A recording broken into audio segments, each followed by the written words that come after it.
When I saw the first tracers lift out of the black water and stitch a crooked seam across the sky, he would later write that the Malacca Strait did not look like sea anymore. It looked like a chart someone had set on fire. Petty Officer First Class Nakamura Show, Imperial Japanese Navy, gunnery plotter aboard IJN Haguro, Myōkō-class heavy cruiser, watched bearing lines slide like slow knives across his repeater as if the 26th Destroyer Flotilla of the Royal Navy had decided that night to draw their names on the surface of the world.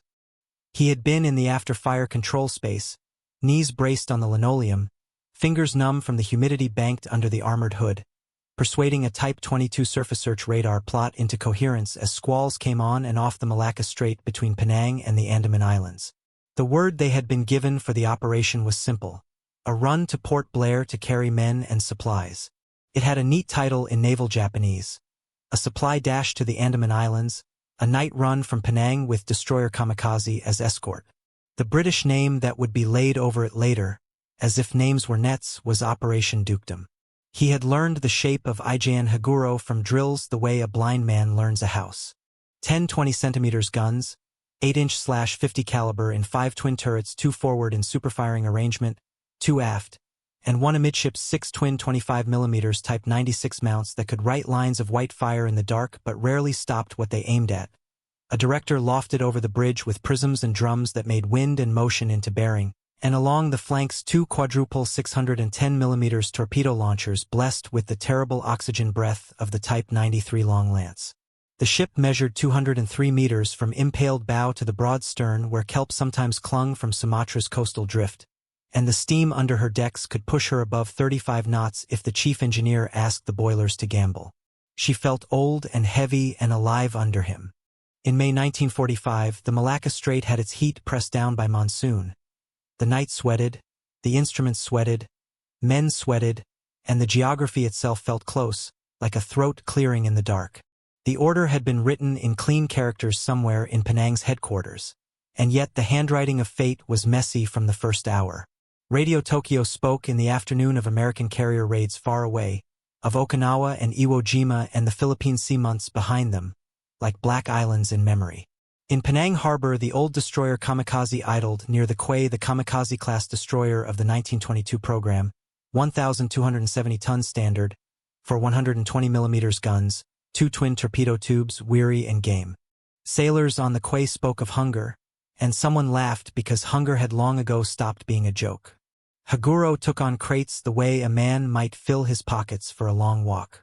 Captain's orders were crisp. They would leave Penang at dusk, pass south of the Nicobars, then knife north to the Andaman Islands toward Port Blair. The sea in the Malacca Strait was not a friend, not an enemy. It was a corridor, and corridors can be ambushed. They cast off with discipline. Ship's bells marked time that was already tilted by fate. The after-fire control space breathed its usual sour air oil, rope, damp paper. Nakamura placed his thumb on the smooth rim of the bearing plot as if that would ease the roll. Outside, on the upper deck of IJN Haguro, sailors smoked against the night with the care that comes from knowing light is a language enemy eyes read. The horizon south by southwest had a low bar of cloud. Above it hung stars like steel beads on black thread. He saw the men at the 25mm mounts swear under their breath not at any enemy but at the way the metal bit their hands. He felt the hum of generators feed the director. The echo sounder ticked like a small clock. The old mine belts along the Malacca Strait were plotted in grease pencil on a chart that smelled like salt and dust. He had been a boy the day Pearl Harbor was spoken of in their city. He had been a man by Guadalcanal, if only because the news from the Solomon Islands stripped boys' heads. He had memorized names because names burned longer than speeches. Saipan, Guam, Philippine Sea. He had said Leyte Gulf under his breath like a challenge and then learned what it meant when words outrun ships. Surigao Strait, where the old battleships of the Royal Navy's cousins in the U.S. Navy had crossed at. San Bernardino Strait, where things slipped through. Samar, where small hulls had bitten hard. In the Southeast Asia theater, the war felt like a different ocean. Rangoon, Singapore, Impel, Kohima, Akyab, the Sitang Bridge. The Malacca Strait had not cared for any of those names. It heated itself and cooled, and it carried ships north and south like hearses and like wedding processions, indifferent to vows. Every few minutes, the plot in the afterfire control took a voice and said a number. The Type 22's greenish screen, more ghost than instrument, traced faint scrapes and then blanked in rain. Forward, the bridge called for ranges on bearings that felt like questions you answer with a question. The gunnery officer above, Lieutenant Sakurai, had the smooth hands of a man who wrote excellent kanji and the appetite of a man whose stomach had learned to live on coffee. He said things like range 32 cables no 34, and Nakamura made them into numbers that made sense to guns. The captain's voice came down sometimes like a knotted rope. We will not be surprised. They all knew that was a prayer. They cleared Penang and made for the throat of the Malacca Strait. The 26th Destroyer Flotilla was waiting somewhere out there under titles that made the British feel tidy. HMS Saumarez, HMS Venus, HMS Verulam, HMS Vigilant, HMS Virago. The East Indies fleet had turned its attention into the narrow water. Operation Dukedom was an outline around them. The names of those enemy ships had the taste of metal and rain in Nakamura's mouth when he said them quietly, like practicing a foreign language with a coin under your tongue. Saumarez was the leader, a sleek S-class destroyer driven by Admiralty 3-drum boilers for 36 knots, carrying 47-inch QF Mark 9 guns and 21-inch Mark 9 torpedoes in 2 quadruple banks. Venus and Verulam and Vigilant and Virago V and W sisterhood of the late war were of the V-class lineage, their silhouettes clean and hungry. Somewhere on their bridges young British officers stood under Type 293 air/surface warning radar dishes whose paddles turned like dull windmills, while their directors nursed Type 285 or 275 sets that let guns and eyes share a language beyond flashlight and star shell. The first misfortune came dressed as luck. The sea was throwing off short rains the way a sweaty man throws off sheets. Rain squalls are perfect companions to long-range torpedoes and ambush. They are worst for men who believe light builds safety. Haguro had always been a big silhouette in the narrow sea. Tonight the rain took the white reflection from her and left only mass. Kamikaze slid like a stitched shadow along Haguro's starboard quarter, keeping station with dignity. The crew of Destroyer Kamikaze had the skewed humor of men assigned to a job their fathers would have mocked. Their captain had chosen to believe that the Channel of Malacca would be a smaller ocean than the Indian Ocean and thus kinder. The enemy had chosen to make it a smaller ocean and thus deadlier. Operation Dukedom had pushed the 26th Destroyer Flotilla into a ring. They spread their names in an ellipse and waited for a big fish. The sea makes most men quiet. The radio made them cautious. The IJN had codes left. The Allies had direction finding more than enough. Nakamura kept his ear on the internal voice pipes. Lookouts on the bridge wings, the gunnery director forward, the star shell party near turret number 2's handling room where the wax-stoppered illumination shells waited. The gunnery director officer's glasses carried the reflection of a small dial like a coin of white. The clock reached for 0100 but did not make it there if you measured by heartbeat. The bearing line slid. Type 22 ticked an echo that smelt of electricity and rain. The quartermaster on the bridge muttered, 270, 271, 272, like a man counting beads. The word for what the sea gives you unasked is grace. The word for what the sea keeps from you when you need it is also grace. He saw the first sign the British were close, not on a screen but in the sky. A low star twitched in a way stars do not twitch. Then it rose, bloomed, and tore itself into white petals. A star shell thrown from a 47-inch Mark 9 gun on a British destroyer rose, the fuse burning a bead out of the black, and hovered with calculated hesitation over where the 26th Destroyer Flotilla wanted it to hover. It lit the Malacca Strait with a patient cruelty. It made Haguro's gray paint luminous, traced every ladder and pipe in the way an artist might do in love. A second star shell, maybe from HMS Venus or HMS Vigilant, opened nearby and turned night into a poor sketch of noon. The British were writing their names in light. Left 20.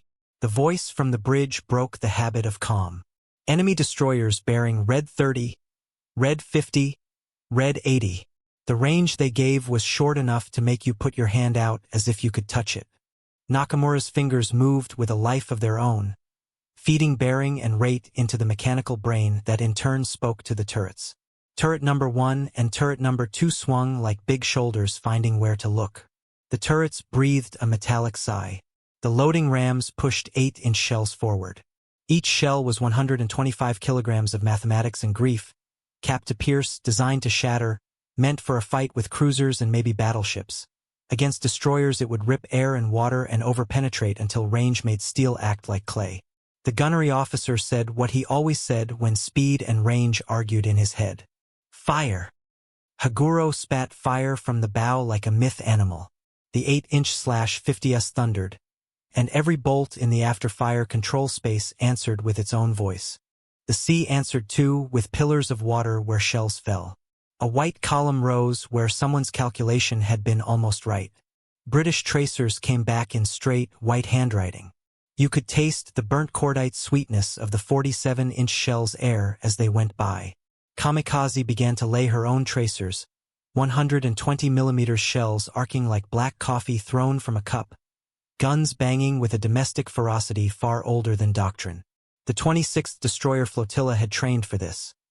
Approach under radar, box the enemy, force a turn with star shell and gunfire, then loose 21-inch Mark 9 torpedoes from beams and bows to drag a wound along a ship's gut. Operation Dukedom was exactly this shape set down on a chart with compass and pencil. The British were close now, too close to be a notion. HMS Saumarez showed herself as a slanted black block under the falling stars, her silhouette cut clean as a rule. HMS Venus answered the night to the north. HMS Verulam ghosted somewhere to port. HMS Vigilant and HMS Virago were ash blurs that moved fast and through light. Their Type 293 radar gave them position on echoes that Haguro's Type 22 could taste but not name. Nakamura looked at his repeater and saw bearing lines crossing like the shape of an ideogram that meant trap. He said the number the gunnery officer asked for. The ship rolled into a turn and the water turned to hammered metal under the bow. The first British torpedo salvo went silently into the Malacca Strait at a moment no one felt, because torpedoes can feel like silence.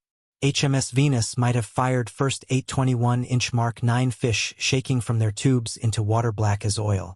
HMS Virago and HMS Vigilant had their own banks to empty. Saumarez lined up for guns and torpedoes at once, which is a courage not written in any manual. In the after-fire control space, no sound told Nakamura that the torpedoes were there until the British star shells shifted and a signal lamp flashed a pattern that someone aboard Kamikaze translated as a jibe. Haguro's torpedo officers had their own meanings loaded. Type 93 torpedoes in their tubes, the oxygen valves giving the smell of bleeding pennies. At the captain's word, they could have cut their own white lines into the straight very long range, very fast, very deadly, the long lance's signature. But the night belonged to the destroyers and their radar eyes. The destroyers made the rules. Close-range gunfire looks like wire between ships when it's dark and tropical. Nylon not invented yet, these were ropes of light. British 47-inch guns cracked open, quick-fire, director-controlled, heavy with the authority of Type 285 data sliding to gunners in the language of pushrods and relays. Haguro's hull rang first under a hit that did not matter and then under another that did. You can tell the difference by the way a ship flinches. A shell from HMS Saumarez found Haguro's superstructure and drew a sharp breath from metal. Men near the bridge ducked from glass like rain. Commander's voice from the wings shouted a bearing that would be wrong because the sea moved too. Then the torpedoes arrived. No torpedo shouts its name until it has done the work. The first came from port, perhaps from HMS Venus, skirting the edge of a turn in water that smelled of kelp and oil and lightning. Haguro's lookouts shouted the word fish, and men above the torpedo flat called back their own devotions. The helmsman hauled. The great long hull swung with a stubborn grace. One Mark 9 ran ahead and missed. Another washed white under the star shells like a shark showing its belly, and Haguro's bow came up as if to dance. She missed that one too. The destroyers were not done. HMS Virago and HMS Vigilant had loosed their second spreads from closer, pattern firing to box an enemy into a future with no exits. The second group of Mark 9 torpedoes did not speak until they were nearer than thought. The first hit made a sound like an oath shouted underwater. It took Haguro forward of turret number 2, under the shelter deck, slammed into the armored belt's edge where steel gives or does not, and forced sea into space that had been air. The ship lifted and then knelt. Everyone in the after-fire control space bucked in their belts. The chart fell and skated in oil. The Type 22's trace risked blur. A man in the handling room bit his tongue and swallowed blood. In the gunnery director, a structure full of lenses and nerves, Lieutenant Sakurai said hold, and meant do not slow. Haguro bled speed. The screws bit for different worlds. She put her shoulder into the search for the murderer and found a dozen shadows. Nakamura steadied his fingers and fed the director numbers that moved. If Kamikaze's gunnery hit anything, it was hidden in light and noise. Kamikaze was a nimble old woman in a knife fight. She fired her 120mm guns in a cadence you could tap with a foot, and she turned twice to avoid what she did not see and survived because of the old instincts of sea fighters. The British polished everything they did with radar and plotted triangles of fire the way geometry teachers in Portsmouth taught on chalkboards. The 26th Destroyer Flotilla tightened their ring, star shells stepping ahead of Haguro like foxfire leading a man into a swamp. The second torpedo rammed Haguro amidships, somewhere near the base of the tripod that carried the search radar. It reached down to the lower fuel tanks and punched them like a child kicks a bucket. The dark brewed up with something like hot tea and caught. Fire is a color in the tropics that winter men do not know. The deck plates grew hot in patterns that spoke the language of hidden passages. Steam lines howled like torn flutes. Men ran to repair parties with bundles of shoring timbers under their arms, the way a laborer runs to a job he knows will consume him. The captain's voice came down again. Steady. Maintain fire, it meant. We are not permitted to fall apart with poetry. We have to keep the shape of a ship while we become wreckage. Haguro's 8-inch guns answered like insulted gods. Turret number 3's crew loaded with blood in their fists and wrote a paragraph of lightning in the direction of the destroyer, whose star shell had most annoyed them, say, HMS Verulam. The shells went where they were told and then argued, which shells often do. Salmaras took a hit. Men on her upper deck saw sparks like summer in a London park. A 47-inch mount paused to flinch, then resumed with British stubbornness. HMS Salmaras's captain turned his destroyer across the stern of the heavy cruiser to keep his gunners in a good position and his torpedo tube men in a perfect one. He ordered more Mark 9 torpedoes out of the tubes with a cheerfulness learned as ritual. The distance was closing. Malacca Strait made it happen. The sea compresses time as much as the enemy does. Nakamura tried to remember the specification tables for the Mark 9 because remembering enemy values is a way to remain a person under fire. 21 inches in diameter, warhead around 750 pounds of explosive, speed 45 knots in short-range setting, 36 knots long range. British steel and propellers reaching under the national flags to find men. He had his own numbers for the Type 93 610mm, warhead 490 kilograms. Oxygen as heart, but Haguro never found a clear lane to loose them. There is a kind of cruelty in that, to carry the best knife in the city and never find a space to open it. He fed more bearing lines into the machine brain and thought of nothing, which is to say he thought of everything. The third torpedo did not ask permission. It arrived at the starboard quarter near the positions where the 25mm mounts had been set for air defense that never came. It pushed Haguro sideways in a gesture like a shove between men who will fight. The ship's heel quickened. Men slipped and grabbed and learned the floor was not the same place. Voice tubes rattled.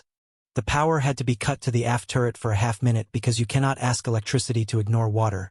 In that half-minute something like despair found a chair to sit in and then was expelled by the mechanics in blue who cursed and banged and made a path for current. The gunnery officer rode the course of it by habit and will. He did not ask for permission to fire star shells because illumination is a kind of confession. He used enemy light to find enemy shapes and it made his spine cold. The British star shells had a beauty that made hatred feel vulgar. There was a moment when the battle had a shape you could draw. Haguro and Kamikaze were the center of a slowly collapsing ring. The 26th Destroyer Flotilla had placed themselves like numbers on a clock.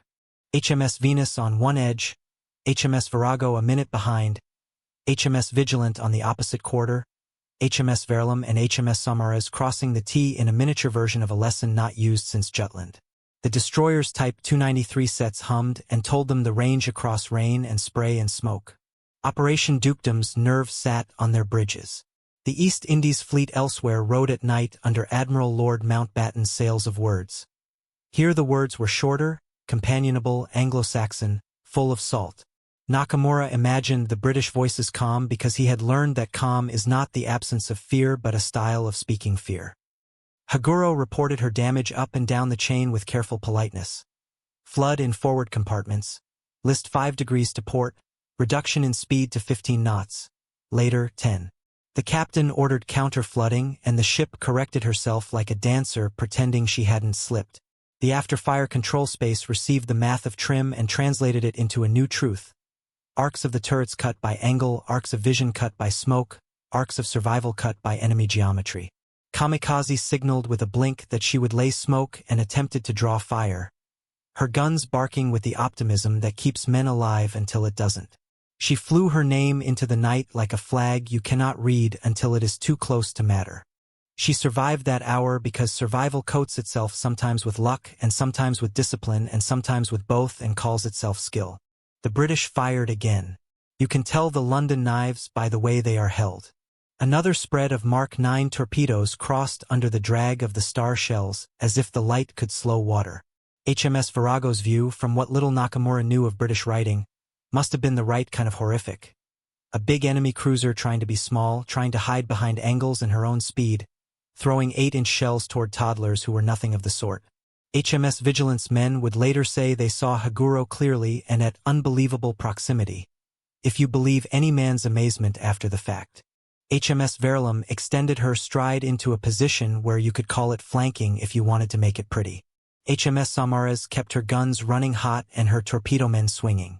The captain of Saumarez was the kind you hear about in bars later, the kind who asks machines to be braver than they are. The fourth torpedo reached not the mathematics but the soul. It hammered into the machinery spaces where Haguro's dreams lived. Steam roared out of lines that had never wished to make such a noise. The ship's heart became a scream. Light went out in spaces where it was already thin. Men who had been waiting for orders found themselves in charge of their own air and did the noblest thing a sailor can do. Kept moving. The gunnery plot smelled of hot varnish and fear. Nakamura looked at the range clocks and thought of neutral places Takayama in winter, a lantern shop in Nagasaki, a baseball in a hand on a street in Tokyo, and then he thought of the numbers because they are the only neutral places that will take you in during a fight. He called out range 4,200 meters, bearing green 20, and prayed to a small god he had fashioned from brass and sweat. A small thought came and perched on his shoulder. The sea of the Bay of Bengal beyond them, the Andaman Islands waiting for the supplies they would never see, Port Blair's docks that would not smell their crates. In his pocket, a folded paper with 3 words. Mother, rice, return. He shook the thought off and bent again to the dials. The ring of destroyers closed 1 more degree. At some point a British shell 47-inch, likely from HMS Saumarez, blew apart the bridge wing and tore the life out of 3 men who had been shouting bearings. Blood in tropical heat smells like iron pennies in water. It slicks the deck plates and writes a script no one reads aloud. A petty officer crawled like a dog to pull on a voice tube whose mouthpiece had lost its patience and lay screaming. He cupped it and said, "Aft fire control. Continue," in a voice a doctor might use for a child. In aft fire control, Nakamura nodded as if bows crossed distances. He told his fingers to stop shaking. He realized they had already stopped because there is only so much fear the body can hold before it pours over and the machine takes over. The 5th torpedo entered without an invitation at a low angle that turned the ship's bones into a worry love song. It found the stern near turret number 4. It cracked something that had believed in itself. The stern settled unexpectedly like a man sitting on a low stool. The deck pitched in an odd direction. Voice tubes gurgled. A man laughed, a tiny laugh at the wrong time. The captain ordered all hands to abandon positions not necessary. Then did not repeat it because repetition is a kind of surrender, and he needed the gunnery to keep the British careful while the damage control parties wrote new plans in chalk. Kamikaze swung alongside and then away and then back again. You cannot keep a destroyer still near a dying parent, and she is a dog that wants to bite and cannot find where. Somewhere in the British circle, a navigator on HMS Venus marked the point with pencil on a grease board. 4 degrees 49 minutes north, 98 degrees 12 minutes east, one of the ways the Malacca Strait learned to remember. Somewhere on HMS Vigilant, a rating stepped aside to let a torrent of hot brass spill by and grinned because no one had told him to stop. Somewhere on HMS Verulam's bridge, the Type 293 PPI swept and painted the great shell of Haguro as a blur that grew smaller without ever seeming small. On HMS Virago, a man said, "We've done it too early," and then corrected himself and said nothing and did his job. On HMS Saumarez, they hauled another batch of 21-inch Mark 9 to the tubes and slid the doors shut and opened them to night and sea. Operation Dukedom was no longer a title. It was a motion. There is a point in any ship's fight where the ship is a ship, and then there is another point where it becomes a place men have known and cannot live in anymore. Haguro crossed that between breath and breath. The slope of the deck told you more than the voice pipes. Turret number 5 could not bear. Turret number 3 kept firing as if a line drawn on a page would made it so. The 25mm sang at nothing because men with their hands on the spade grips cannot pretend not to help. The firefight in the machinery spaces became a conversation too loud to hear. The list increased to 18 degrees, then 19, then 21. The Malacca Strait accepted her, which is a romantic way of saying physics accepted her. The men forward felt the bow climb toward an indifferent sky. The men aft watched the stern sink into a place where all their lives had always been going. Nakamura left the after-fire control for 3 seconds to check something no one could check, a habit.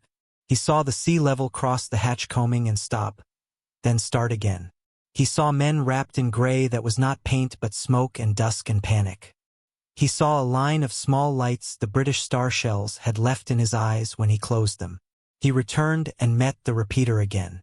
It ticked bearing and speed like a well-raised child with nothing to say except the truth. He thought of the 26th Destroyer Flotilla as a phrase and then as 5 shadows. HMS Saumarez, HMS Venus, HMS Verulam, HMS Vigilant, HMS Virago. He said their names in his head because he wanted the story to have the right actors when someone asked his ghost later who had been there. The order to abandon ship in Japanese is a short word, clipped at both ends. Came like a stone dropped in a bucket. Men moved as if water had been waiting in their muscles. Nakamura took the few things that a man takes when the ocean is about to become a room he must live in. Nothing, then a breath, then nothing again. He left the after-fire control the way men leave a house on fire by remembering the handle on the door. The wind outside had found a way to be colder. The British star shells never stopped being polite. They kept the light on while the guests left. Kamikaze's silhouette flicked between one world and another, her funnel smoke like hair in wind. When a big ship begins to turn turtle, it is like watching a continent adjust itself. The deck where you have lived becomes a wall, and every angle you have loved becomes a path you cannot climb. Haguro made the sound great ships make, a kind of deep cello cry through steel that has discovered how flexible it is just before it will break. The 26th Destroyer Flotilla ceased firing, as if a theater suddenly respected a funeral. The East Indies fleet would record it later as a sunk ship and numbers of saved and dead and weapons expended, shells of 47-inch, torpedoes of 21-inch Mark 9, star shells of assumed count, gallons burned in making a circle. The Royal Navy would write IJN Haguro sunk in the Malacca Strait, May 16, 1945, Operation Dukedom fulfilled, and the date would sit quiet on a page. Nakamura hit water that felt both warmer and colder than thought. The Indian Ocean comes into the Malacca Strait like a neighbor who likes your food but not your paint. He tasted oil and salt and something like penny metal. He swam for distance he could not measure. A piece of wood he had not remembered seeing on the ship before now became an altar.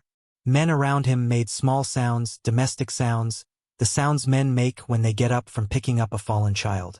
The night had grown thinner and the star shells had gone elsewhere to tell someone else where to die. The British destroyers did what professional men do when the killing is done. They adjusted course and counted. HMS Saumarez came near enough for him to see a face in light, pale and wanting to know whether to be angry or kind. HMS Venus went on a little farther and heavy-lifted bodies she did not know whether to call prisoner or rescued, and chose rescued because the sea asks for small mercies to be paid in the right currency. He rested his chin on wood and learned that the Malacca Strait made a man's back ache in a different place than the Pacific. He thought of the Andaman Islands, Port Blair's pier, Operation Dukedom as a word he did not know. the East Indies Fleet's maps with their British names. Nicobar, Langkawi, Mergui Archipelago. He thought of Penang, where a harbor smelled like fish and coal and rumors. He thought of Kamikaze, old destroyer who had danced with mathematics and come away breathing, and he wished for her a day when she could rest, and he knew there would not be many such days left. The sea offered dawn without asking if anyone wanted it. It showed the colors of rust and fruit perishing. It made HMS Vigilant and HMS Virago look like paper cutouts and then like the hard things they were. The British lowered boats and hauled men from the sea with hands that had mass and kindness. Someone in English said words he could not understand and did not need to, easy now, or got you. The same in any tongue. An officer on HMS Saumarez took account and wrote in pencil in a waterproof pad, and one of the numbers he wrote had Nakamura inside it. They wrapped him in a blanket older than war and gave him something hot that tasted like the opposite of ocean. In his pocket, the paper with the 3 words had dissolved. He replaced it with 3 other words. He had time then to discover details because details are what minds eat when shock is present. The pattern of the deck's non-slip paint under his boots. The smell of British tobacco wrapped in a woven paper he had not seen before. The shape of HMS Saumarez's Type 293 radar scanning. The slow, kind rotation of a modern god's eye. The bowed heads of men with their hats off for a minute when a body sank beside the starboard side. He noticed that the British had the same grease under their nails and the same small burns on their wrists from brass and cordite. He noticed that their voices were low because men from the 26th Destroyer Flotilla had climbed down into the Malacca Strait themselves and lifted men they had tried to kill 10 minutes before. He noticed that the captain of HMS Saumarez went along the line and looked at each face, and when he came to Nakamura, he looked and did not look away, and that is the only way to be human in the sea service.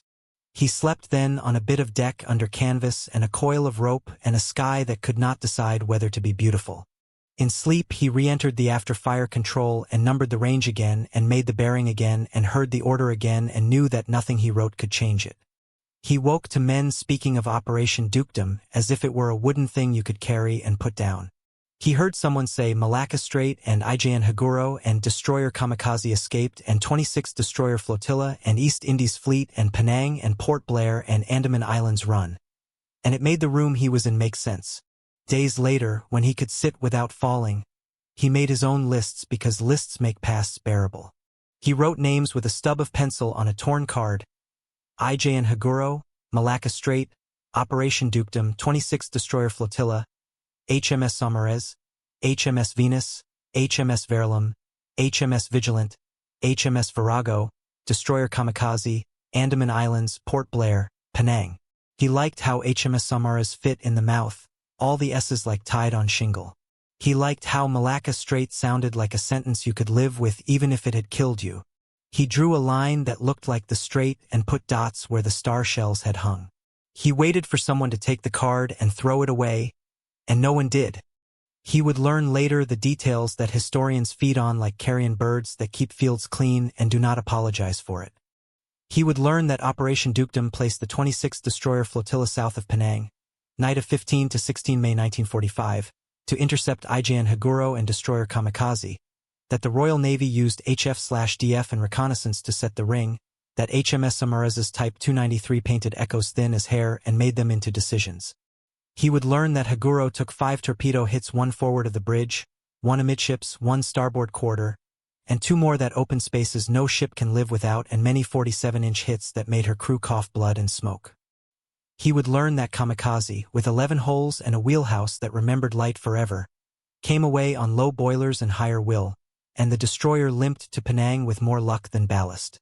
He would learn that the East Indies Fleet labeled it a clean operation, loss minimal, enemy ship of 13,300 tons standard sunk in the Malacca Strait, strategic effect, the Andaman Islands cut off again, Penang pinned, morale making a small fire in a wet place.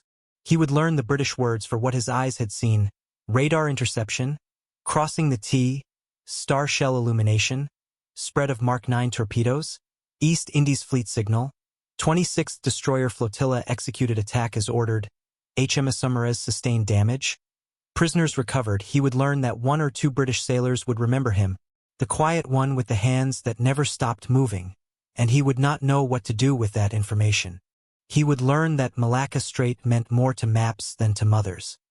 He would learn that some men in bars said it had been too easy and others said nothing is easy when torpedoes are water-riding and star shells are bright as new coins. He would stand on a dock years later and say the words out loud because sometimes the only way to survive is to say things. IJN Haguro, Malacca Strait, Operation Dukedom, 26th Destroyer Flotilla, HMS Saumarez, HMS Venus, HMS Verulam, HMS Vigilant, HMS Virago, Destroyer Kamikaze, Andaman Islands, Port Blair, Penang. He would taste each one and find them all salted. He would recall the way the 8-inch guns throw metal, how the 47-inch British shells made light of it, how the 21-inch Mark 9 torpedoes arrive without asking polite questions until the question is already answered.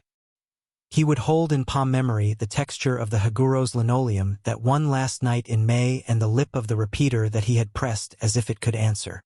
He would imagine the Type 293 on HMS Saumarez scanning still in some museum, no power, just men walking by and reading a placard. He would be both sorry and not sorry. He would not call it tragedy. He would not call it victory.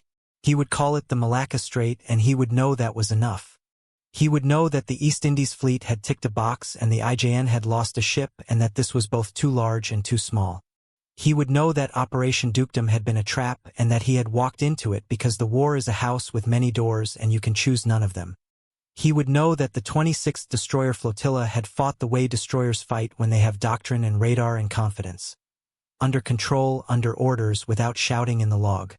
He would know that HMS Saumarez and HMS Venus and HMS Verulam and HMS Vigilant and HMS Virago, names that sounded like dancers, had been knives instead.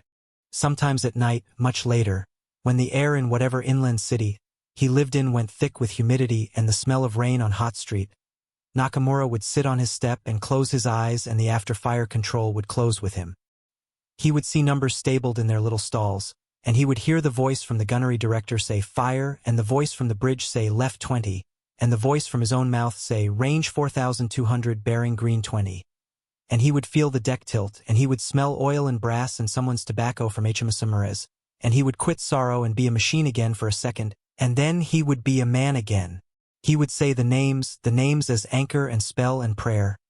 IJN Haguro, Malacca Strait, Operation Dukedom, 26th Destroyer Flotilla, HMS Saumarez, HMS Venu, HMS Verulam, HMS Vigilant, HMS Virago, Destroyer Kamikaze, Andaman Islands, Port Blair, Penang. And he would remember also the small truth voice of a petty officer who survived one torpedo and not the next, that the sea is honest. It gives you what you take into it. The British had brought Type 293 radar and Mark 9 torpedoes and 47-inch gunnery that could write in the dark. The IJN had brought Type 22 radar and 8-inch guns and Type 93 torpedoes that were sharks asleep in their cradles. In the Malacca Strait on the night of 15 to 16 May 1945, Operation Dukedom drew its ring and the 26th Destroyer Flotilla closed it. IJN Haguro met them as a ship meets fate when war is old and maps are tired. He would speak the words plain because some things do not need more paint. When I saw the first tracers lift over the Malacca Strait, I knew we were inside someone else's mathematics, and I kept the numbers anyway because that was my way of holding a ship together until the sea asked for her back.